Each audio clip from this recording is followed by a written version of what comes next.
Welcome to Player Sports. I'm Coach Pops. I have the head coach for the Eastside Aces, Coach. Coach N.A. Agpan. Coach N.A. Agpan. How you doing, my man? I'm doing good. All right. Welcome to the show. Now, let me see. You was the defensive coordinator at Eastside as late as 2016? 2016, I was the defense coordinator for 3 years before I came to head Right, and I guess your last year, your defense gave up, what, 16.1 yards, 16.1 points a game? Yeah, 16 points a game, I think 33 yards rushing, 70-some yards passing. We had the #1 defense in the state of Kansas. So, They was moving around a little bit, doing their thing. Absolutely. All right, so now in 2017, you became the head coach at Eastside. Correct. And I believe that year you was the second black head coach that was hired within the week. I think the last black head coach that was in the City League was in 1983. So how do it feel to be basically a black coach in the City League where we didn't have one since 1983 and you became the head coach in 2017? I mean, it's an honor. I mean, the City League is predominantly black kids, so I think it was about time for us to start to make that change and start to get some guys, some more familiar guys in front of these kids' faces so they can relate and try to push these kids to where they need to get to. Right, so let me see, now you graduated from Wichita South.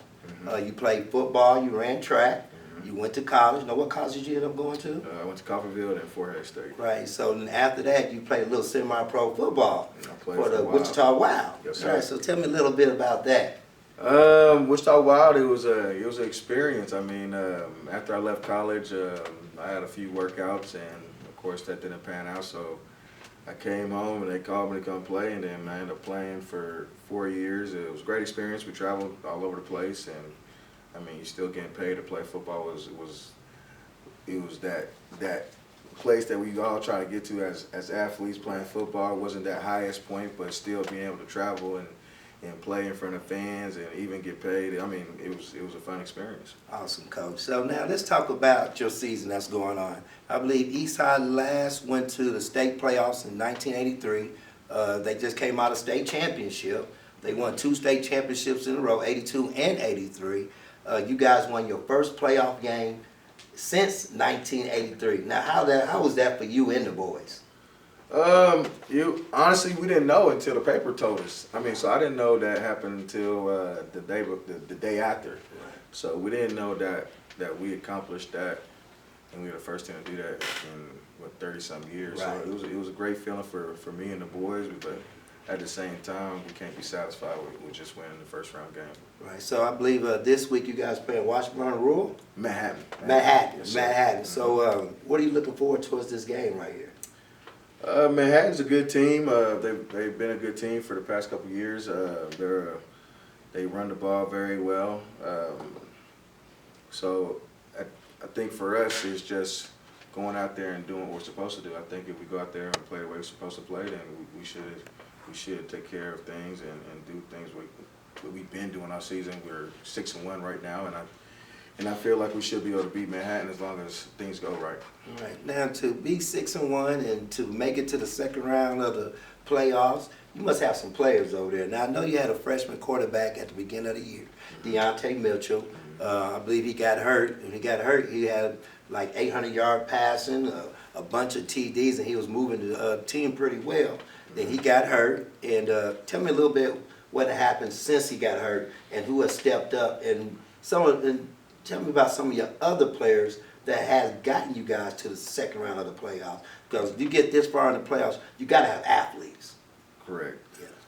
DeMonte Mitchell, freshman, we call him Paco. He got hurt. I think at that time he led the city in throwing touchdowns and yards. So as a freshman doing that, I mean, that's pretty a great accomplishment as a freshman. He ended up getting hurt against the #1 5A school, right. Northwest, a really good team. That's the only team we lost to this year. Dalen Jones stepped up, and Dalen Jones was a receiver. Now that Dalen Jones guy, he was a big-time basketball recruit, and he came out as junior. He decided to play football his junior year. Yes, decided to play football his junior year. I think coming out of middle school, he was ranked like one of the top 100 players in the country, and I kind of understand why he didn't want to play football. I mean, he was he was that good in basketball, but eventually he came out and played football his junior year, came out late in the summer, and I mean, he's just a kid that's just God gifted, and he just stepped in, he can remember plays, and he leads like that, and the kid's just exceptional talent. And so now he's the quarterback. He moved from wide receiver. I know he's a top-notch receiver. Correct. He got a scholarship. He's getting scholarship offers from a lot of different schools. Now he made the transition to quarterback. Correct. And so how's that going for the team? It's going great. I mean, Dalen, he did play football in middle school, and so Dalen was a quarterback in middle school, and then we talked to Dalen last year about playing quarterback, but he didn't want to play that. You know, he wanted to play receiver, which totally understand. We're just happy he's out there. Yeah. And so, you know, he decided to do whatever we needed for the team, and he went to go play quarterback in the first game. Was against West Tide. The first quarter, he's a little shaky, and then eventually he started to get the feel. And I mean, the kid got the arm. He's a leader. Right. He's not going to complain. He just does things correctly. But with the talent that he also has around him, like A.J. King, honestly, I think A.J. King's the best receiver in the state of Kansas. He's coming from a program. His parents moved into the Eastside district, so he's coming from a program. He's coming from Southeast. And no knock on Southeast, but I don't think he was highlighted correctly. And this season, I think he's at 14, 15 touchdowns for the season. Awesome. He's doing his thing. Oh, absolutely. And then you got Sequoia Patterson, the fastest kid in the city. He's one of those kids. He's like Tyreek Hill. I mean, you give him the ball, he can make something happen. So you got two kids like that, and you got K Hart. He's dealing with an ankle injury, but he was honorable mention receiver last year. You got a guy like that. So you got three guys that made some type of all-city something last year, and they all came back and got Dalen throwing the ball. So guys are going to step up, and they have to. Now, your running game, now in 82, 83, Eastside had guys by the name Wes Anderson, Kevin Crawford. So who's running the ball over there? Is it by committee? Because I see Nelson has 458 yards rushing, A.J. King has 382 yards rushing, and I know you have another running back. So is it running back by committee? In the beginning of the year, we actually started another freshman. We call him Dede. He's a freshman. He's a freshman. We started him. I mean, he was a kid that came all summer.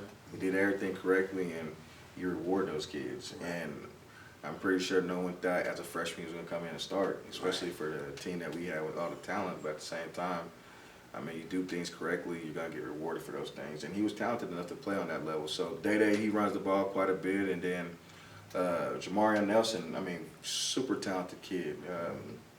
Lightning in the bottle. Right. You know, give him the ball, he can make it happen. And then we also have Zach Bryant, a big kid. He's one of the big bruisers, 6 foot, 230, 240 pounds, a big bruiser guy. And then you have Justin Bell, a kid that can really fly too. He's a smaller back, but you give him a crease, he can get it. So, I mean, we got a running back by committee. And Jamarian Nelson, he's our workhorse, but if he goes down, we have some guys that can take the place. And I feel like those other 4 guys could probably play at any other school in the city as well. Awesome. So of all these players that you have on your team, how many are going to college, or how many want to go to college? The biggest thing that we push is college. College might not be for everything, but for our kids, when you play football, we're going to push that. You know, we're going to push college now. Once you finish graduating, you want to go a different route, then we're going to encourage you to go that different route as well. But I think the one thing that we've been successful at Eastside last 2 years is getting kids out, getting kids scholarships, getting kids seen, and that comes also from the coaching staff. We got guys that's played all over the country, and we built those relationships with a lot of those coaches. So a lot of coaches like to come to our games, they like to come hang out in our offices, and the kids see that. Right. And so that also helps us be able to get kids to come to East, because kids come to East, they know that, oh, I'm going to get recruited. We got kids calling from other schools, hey, coach, I'm going to get recruited. And so my biggest thing is, even from another school, I mean, we're still going to help and still assist you, because the biggest goal is to get these kids out. So it's not about, you're a West High kid or you're a North High kid, I can't fool with you. But, I mean, we try to encourage kids to get everybody out. Awesome. Now, speaking of coaching, now, I believe a couple of years ago, and going to this year, you had some former NFL players on your coaching staff, Dreamer Smith, Bryce Brown. How do you feel about those coaches coaching the kids, and will they help them get those scholarships? Or how has it been to have former NFL players on your coaching staff? I think it's great, and it's also vital. I mean, when you have a guy that's made it to that level and was that successful from high school to college to the NFL, and then you have two of those guys, those kids can gravitate to those guys, and any type of questions they need to ask, if they want to get to that next level, they can ask those guys, because sometimes you want to ask the guys that actually done it and actually been there. Myself and some of my other coaches, we played in college, but then when you had those two guys like that that's played in the NFL, you ask those guys, man, what do you look for? What do you expect? What should I do? What should I eat? What should I lift? And those guys can give you the answers. Right. You know, it's like when you open a textbook. You know, if I want the answer, I got to read. But now I could just go ask Coach, hey, Bryce, Right. what did you do when you woke up in the morning? Right. You know, tell me about your day. And to have that coach and to talk to that coach on a daily basis is something that a lot of schools don't have. And it's a tool that you should use. Every kid should use that tool. Right, awesome. Well, man, I'd like to say thank you for joining the show. Once again, we have Coach Akpen. Did I say that right, Coach? Coach Akpen. Akpen, Coach. We just call him Coach NA. He's with the Eastside, Wichita Eastside Aces. They're 6-1 right now. They're heading to the second round of the playoffs. Once again, we'd like to say thank you for watching Play It Sports. I'm Coach Pops, and have a great evening.